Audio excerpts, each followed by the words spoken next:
Leader of the Greens, Member for Clark, Ms O'Connor.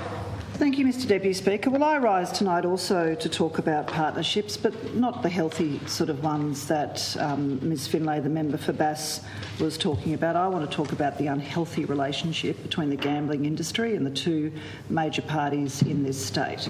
And before I'm pulled up, Mr Deputy Speaker, I'm not talking about the legislation that was tabled this morning. I'm not and have no intention of preempting an order of the day. But this is a tale just today of two captured political parties, and it's perfectly captured in two separate statements that were made today. And these statements point to the corrupting influence of the Tasmanian Hospitality Association on both the Labor and the Liberal parties. So this morning on ABC's Leon Compton, Mr Deputy Speaker, we heard for the first time some clue about a harm minimisation approach from Labor, which has folded on its previous policy to remove poker machines from pubs and clubs. And Mr Winter, the Shadow Finance spokesperson, was on Leon Compton. He says, we've spoken to the THA, we've spoken to hotel operators around the state, northwest, north and south, been and visited them, spoken to people operating machines, the workers, we've spoken to all of them.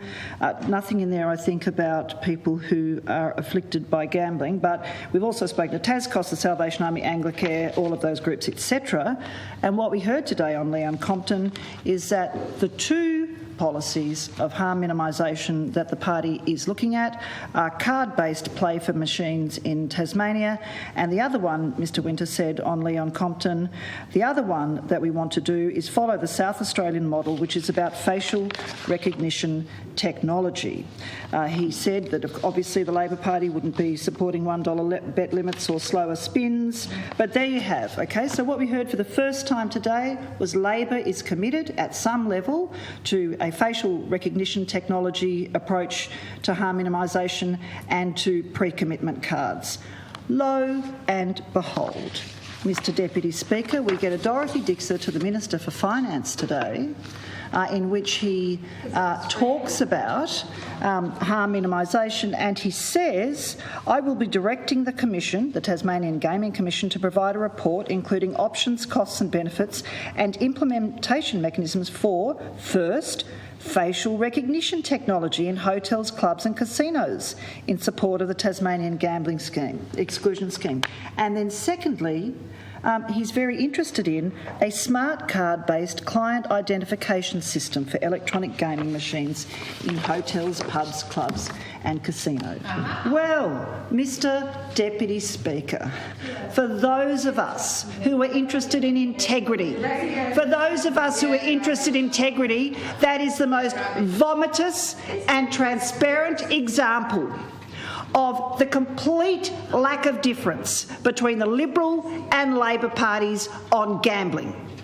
This is the Liberal Party that let the THA, the federal group and the gambling industry buy the 2018 state election for them, and this is the Labor Party that took money from the federal group, this time for the 2021 state election, after being busted, having signed a secret agreement with the Tasmanian Hospitality Association, which says it commits the Labor Party to agreeing to work together on the development of potential viable harm minimisation measures for gaming products, while also agreeing that any measures need to be workable for the industry. And what do you know? In the Tasmanian Hospitality Association's submission, we'd like to work with the government to see the CSL better spent to help minimise harm from problem gambling. We believe funding could be provided to look at better ways of producing photos for venues of excluded persons. Facial recognition technology. Mr Deputy Speaker, the THA also talks about pre-commitment technology. So, yes, Mr Ellis over here tries to say that what we're talking about is a conspiracy. Bloody oath it is. It's a conspiracy against the Tasmanian people.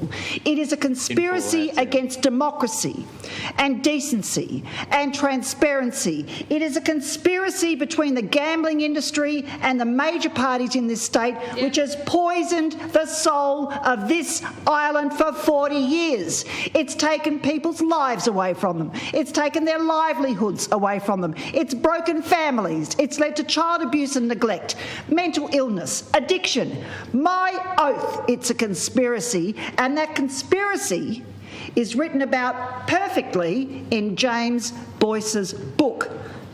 The conspiracy is obvious. You've got the gambling industry conspiring with the major parties in this state to shaft the people of Tasmania, and today we saw it writ large, where the Minister for Finance and the Shadow Minister for Finance were arguing for the two exact same harm minimisation measures. It is sickening. 2 hours apart, was it, Ms Butler? Thank you for that. Well, that makes a massive difference, because obviously the Minister obviously is taking his cues from the Shadow Minister for Finance. What a load of rubbish. What's happened here is the THA has stitched up both the Liberal and the Labor parties. It has written the legislation. It has prescribed what harm minimisation it will accept. It has both these parties in its back pocket. And do you know what that is, Mr Deputy Speaker? That's institutional corruption. That's what it is. Two political parties bought and paid for by a gambling industry which has been sucking the life out of this island for decades, Mr Deputy Speaker. And I just thought it was worth putting that on Parliament's record, because the Greens aren't going to see this sort of thing happening and stay silent.